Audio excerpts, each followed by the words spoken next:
What's going on, guys? Bank Rubber Games here, and today we're going to be starting a series that I've wanted to start for a long time, and we're going to be covering a game called ADACA, and this is a really awesome game. Before we start it, I just have to say it is pretty much made by one person, this Siris Pendrake person here, and for basically being made by one person, it's absolutely awesome all the way through. Technically, it's also really good. I've had no issues running the game whatsoever, and it seems to be better optimized and more feature complete in terms of settings and customization than a lot of other games released by AAA studios, so that's something to definitely congratulate. And I only picked up this game after watching Jarek the Gaming Dragon's video review of it. Really piqued my interest and maybe want to play it. There is a demo available on Steam as well if you want to play it, play it and test it out for yourself if you're not 100% sure on the game from what you see here. And another thing that I need to mention before we get going is there are actually two parts of the game. There is this campaign which is very linear, regular story campaign as you'd expect, but then there is a mode called Zone Patrol, and it's a really cool mode. It's very similar to something like out of some of the S.T.A.L.K.E.R games, so I am planning on covering that in a separate series after we finish the main campaign. So we're going to be playing it on normal difficulty. It's nice here what the changing the difficulty affects. We are going to be playing the tutorial as well. No aim assist. And all my settings are pretty much maxed out, but graphically it's more of an art style powerhouse than a graphic powerhouse. This is just the introduction to our character, Jesse Thorne here. And if you don't know what ADACA is, it's basically it's a game that's very similar to Half-Life.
Yeah, really cool. The art style, you'll already hopefully notice how awesome it is, and you'll notice as well the animations with the weapons. We don't have any hands. It really reminds me of some like old games like Time Splitters and things.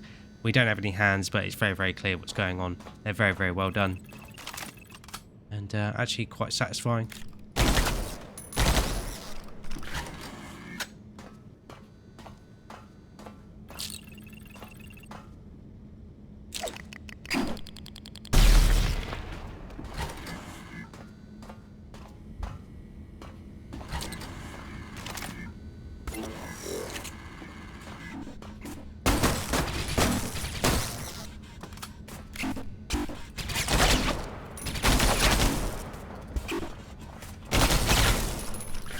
It has been a while since I've played the game, so it is going to take me a minute to get back used to it.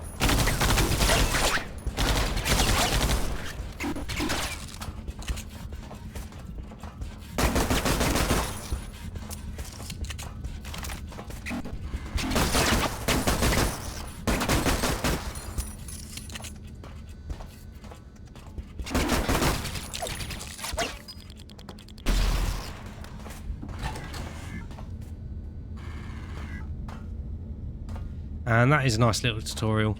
Definitely reminds me of Call of Duty, Modern Warfare, Call of Duty 4, Modern Warfare, and the tutorial in that game with the sort of cardboard cutout rooms.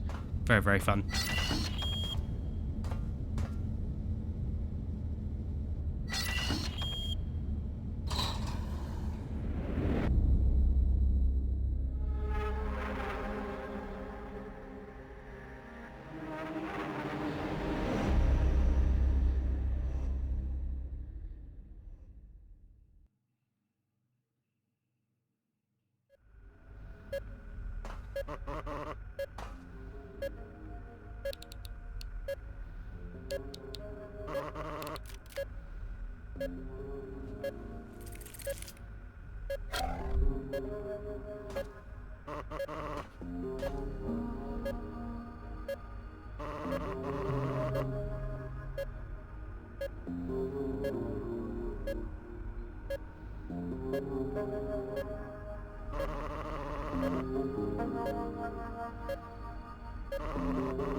So we immediately get given the gravity gun, essentially. And we can throw things at great force. We can drop them as well. And then we can sort of throw it gently if we just want to move it.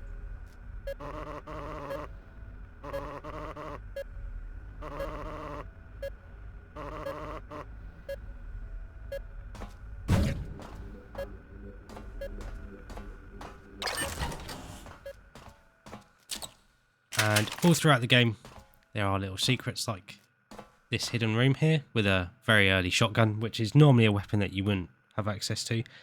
And there are guides online that I will be using to get as many of these secrets as possible. I have played through the game before, but I want to show off as much as I possibly can for you guys. So I've got a guide up, and I'll have that link down in the description for you guys, so you guys can use it yourself. And just point me in the direction of some of the secrets, like that shotgun.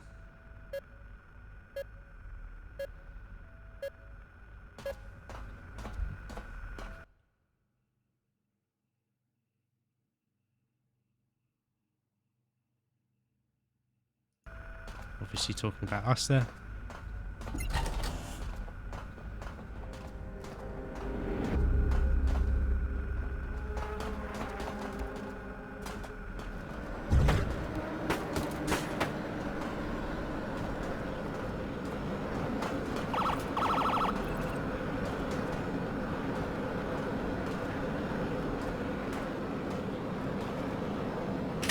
And up here there is a tactical pistol, which is exactly the same as the pistol we had in the tutorial, but it's a little bit more powerful.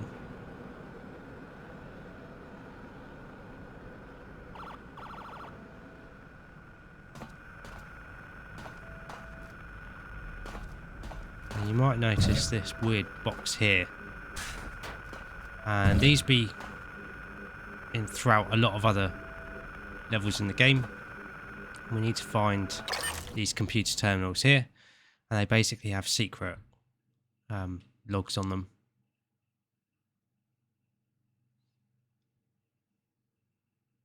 Just a little bit of information on the transport carrier we're on. And you might have heard some sirens, and that is because there was a police dropship outside. And we're about to find out that they're not actually very friendly.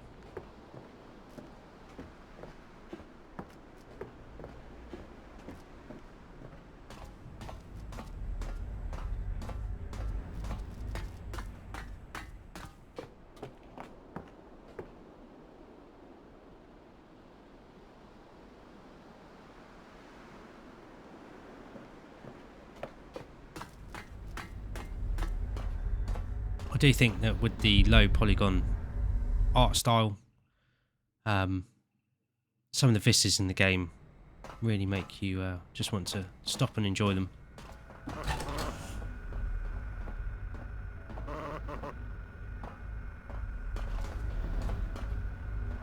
here's another one of the terminals. You might be able to hear the box nearby.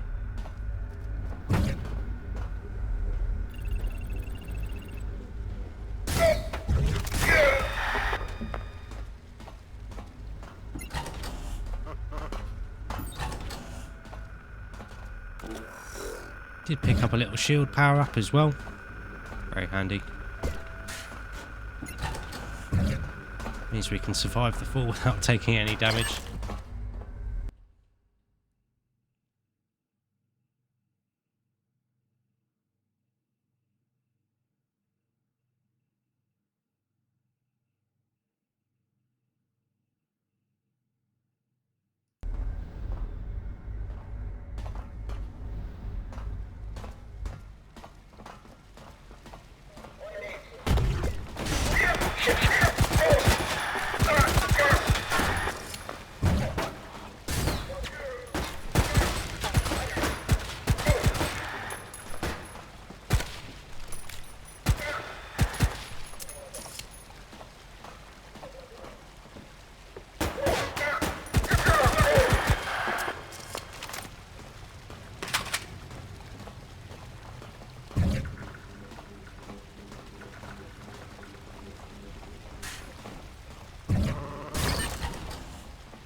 Didn't quite mean to blow myself up like that.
You'll already be able to see the similarities to Half-Life with the design of the police. Very, very cool.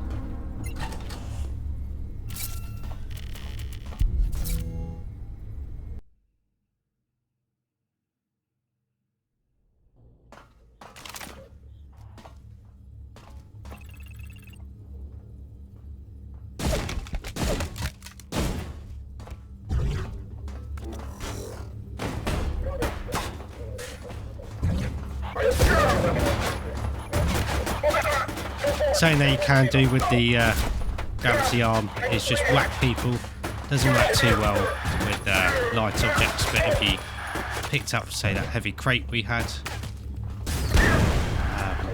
you can trivialise some areas of the game just by using it as walking cover that also squashes enemies. It's quite fun. It makes it difficult to see what you're doing, but it doesn't stop it being entertaining, especially with the enemies ragdolls. Yeah, so if we've got this crate, you can just like smash people. Yeah, it's a bit brutal, really. I'm not going to do it too much just because it does make things difficult to see, especially for you guys.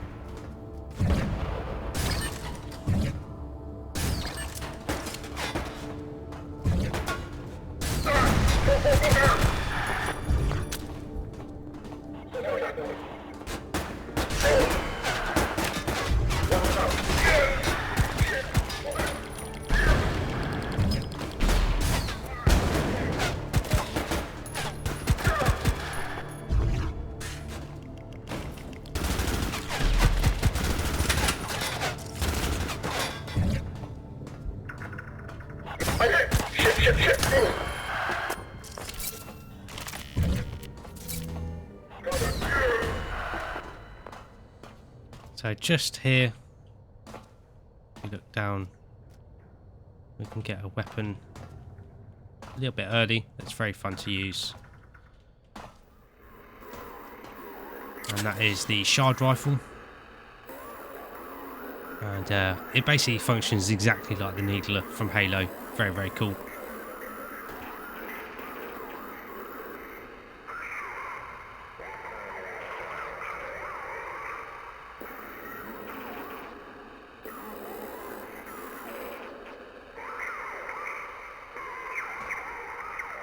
Some very strange and cryptic texts there.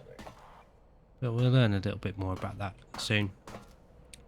The enemy that we took out up there does have an SMG on them, so that's potentially quite a useful weapon for what's coming up. But we'll just use our shard rifle and shotgun. Should look after us.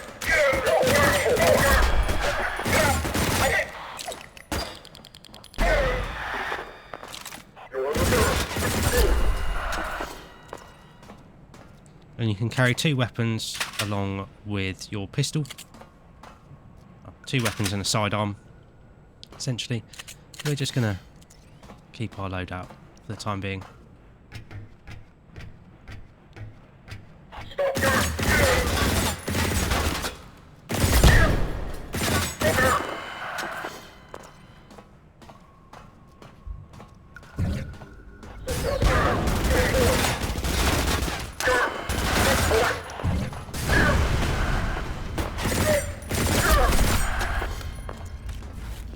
Thankfully, the health kits and shield kits are pretty common drops from enemies, at least on normal difficulty.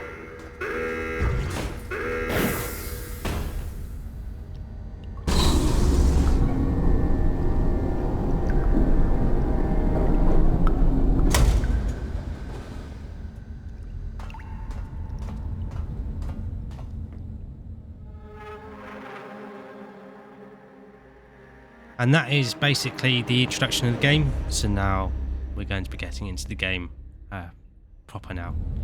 And things ramp up very quickly. It's very cool.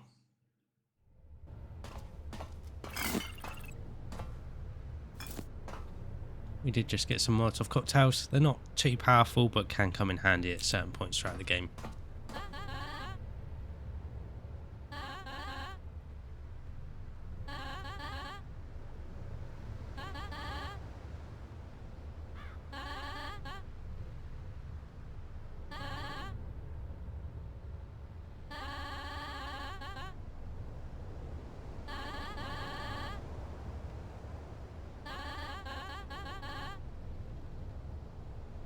And you'll notice by the little logo there, that tells you which faction someone belongs to. And these are some of the free scrappers that Dr. Chops mentioned. So I'm going to switch over to the SMG. We'll have plenty of opportunities to pick up all the weapons throughout the game. There are definitely some cool ones.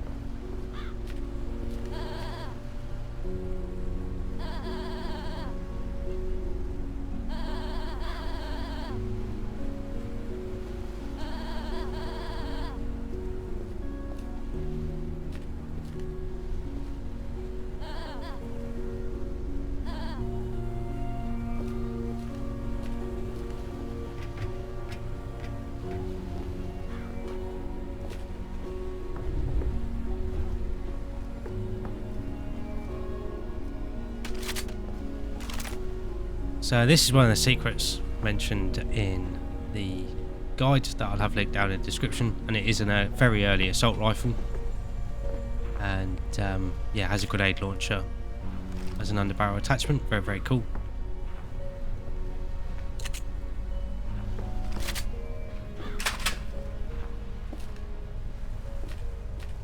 And definitely something I missed the first time I played the game. And there's the Free Scrappers logo there.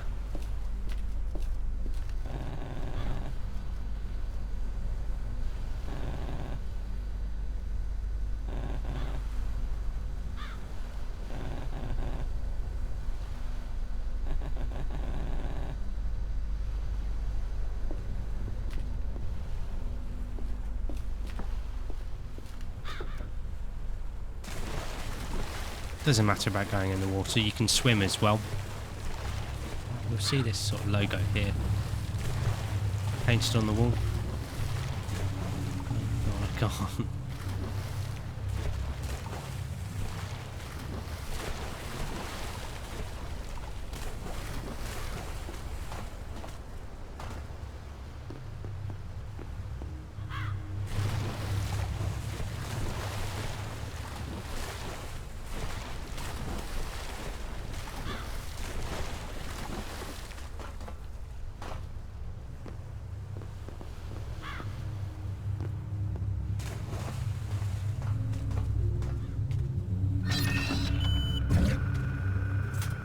Here is another one of the data caches. And it's quite easy to find the reader for this one. I was hoping not to trigger that.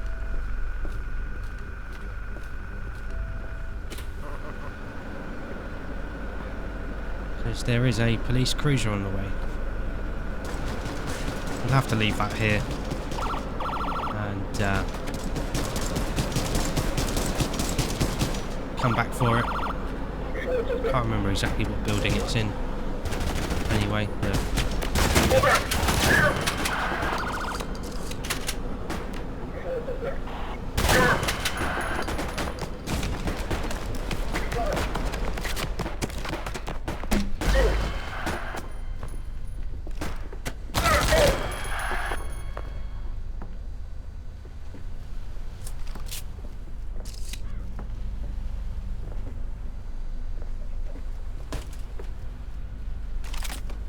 got an early SMG as well.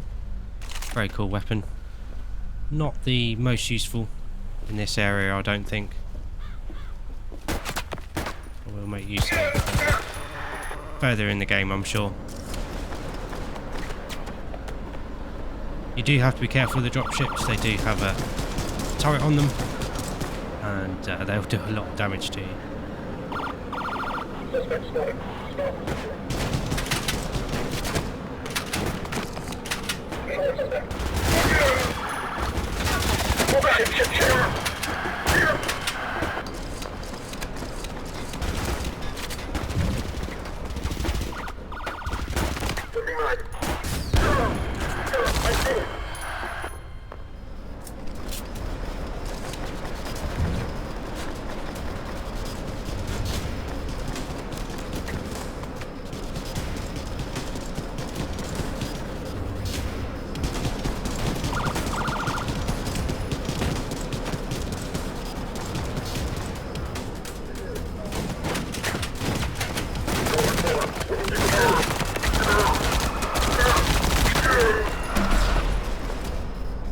Almost blew up one of our friends there.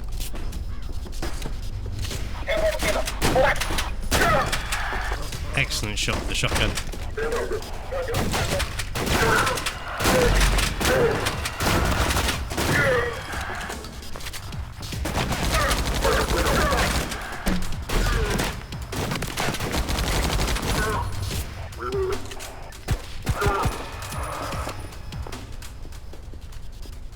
Thankfully that is the last of them. Pretty sure there is a health machine somewhere. Though there is a vending machine here, and sometimes you can interact with them and get some food items to restore your health. There's the data reader. A little mouse trap there, I didn't notice that last time.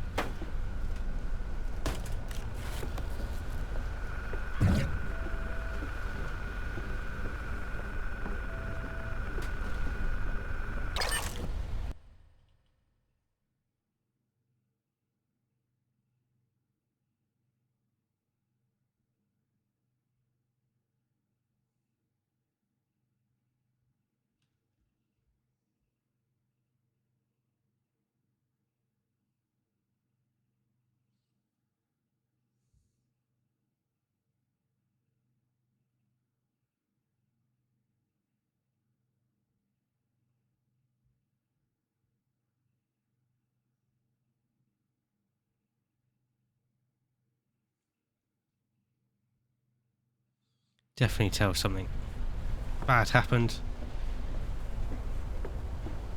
Now, I didn't know this, but as well, if you want to skip the town shootout,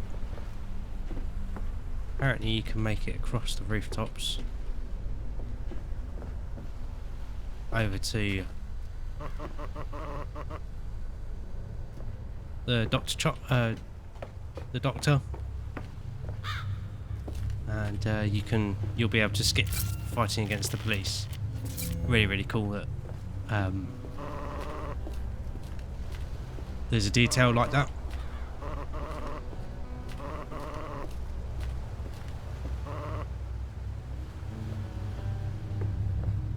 And that's what I mean in terms of considering that this was all made by one person. The detail added to it is quite astounding, really.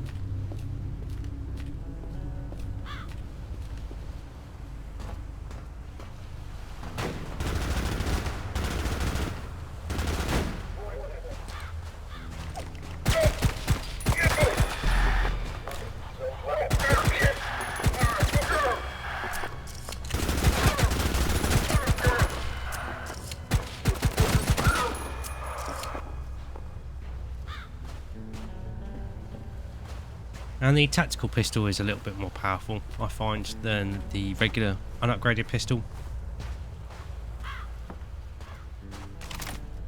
So I definitely recommend picking one up if you get the chance, or if you can find one like we did.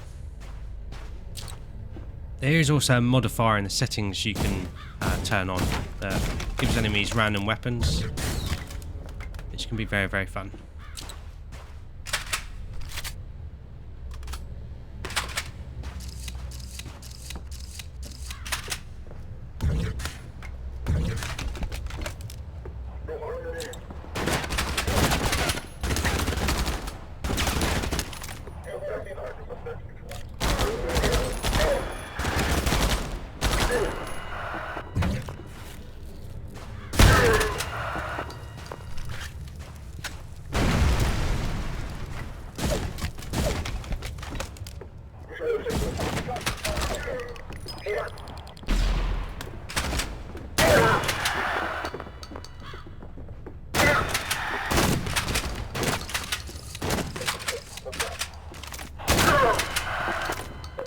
And generally speaking, the AI is pretty competent, but I definitely feel like they're made to be fun to fight rather than just super challenging.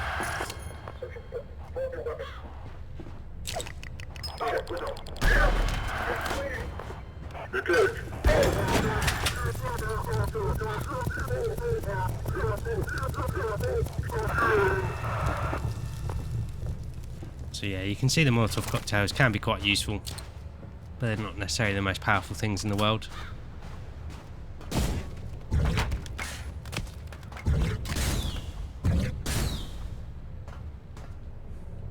Someone's going to be having a very bad day wherever that lands.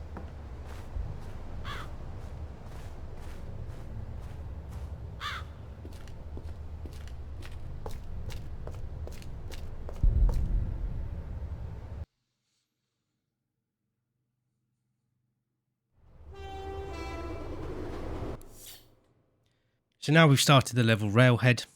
Looking at how long this episode has been, I think here's a pretty good place to wrap it up.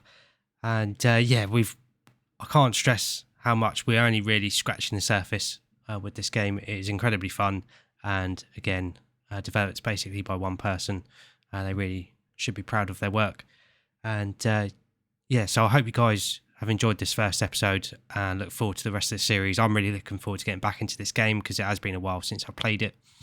And yeah, I definitely enjoyed my first time round, so hopefully I'll enjoy it just as much playing it again. But thank you very much for watching. I hope you guys have enjoyed this first episode, and I'm looking forward to the rest of the series. If you are looking forward to the rest of the series, make sure to like and subscribe. That way you won't miss out on it, and it's definitely one that you're going to want to watch. So thanks again for watching. I always appreciate having you guys here, and I'll catch you guys in the next episode.